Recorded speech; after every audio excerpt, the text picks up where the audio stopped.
నా హృదయపూర్వక నమస్కారాలు. అలాగే ముందుగా అందరికీ ధన్యవాదాలు తెలియజేస్తున్నాను. నమస్కారాలు. ఎందుకంటే నేను సారికి ఒక శిష్యులాగానే, ఎందుకంటే బాల సాహిత్యాన్ని బాగా ప్రోత్సహించి రాయల బిడ్డ అని చెప్పినటువంటి వ్యక్తి కాబట్టి నేను ఎప్పుడు కూడా సార్ను మర్చిపోను. ఎందుకంటే నా చెంచల్ గుర్రం అనే బాలలకి పుస్తకానికి ముందు మనం రాశారు. అది నాకు చాలా ఇన్స్పిరేషన్, ప్రేరణ సార్. అప్పుడు నేను జగిత్యాలలో ఉన్నాను, టీచింగ్ చేస్తున్నాను. ఆ సారు రాసిన మాట ఎప్పుడు కూడా మర్చిపోను. ఎందుకంటే ఆ మానేరు నారాయణపురం ఆ ఏరియా చాలా గొప్పది అసలు. నేను ఏమంటానంటే ఆ నేల, నీళ్లు, ఆ గాలి అన్ని గొప్పది అసలు.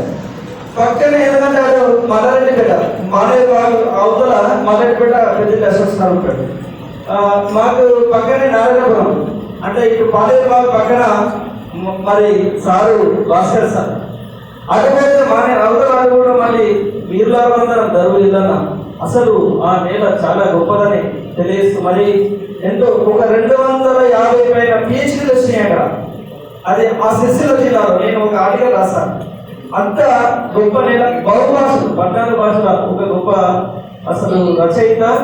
మళ్ళీ అసలు నేను యూనివర్సిటీలో చదివినప్పుడు సార్ కన్నడ వాళ్ళు అసలు నేను ఎక్కడో సింగారం భాస్కర్ సార్ గురించి వచ్చారా, కన్నడ వాళ్ళు చదువుకునే విద్యార్థులందరూ కూడా ఆశ్చర్యపోయారు.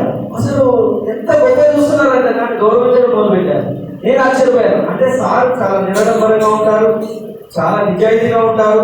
ఏదన్నా సున్నితంగా ఏదైనా ఉంటే చెప్పేస్తారు డైరెక్ట్. నన్ను కూడా 1-2 సార్లు ఇట్లా ఉండాలని అంటే సున్నితంగా చెప్పారు. నేను ఎప్పుడు మర్చిపోను. అది నా జీవితానికి ఉపయోగపడేదని అనుకుంటూ ధన్యవాదాలు సార్.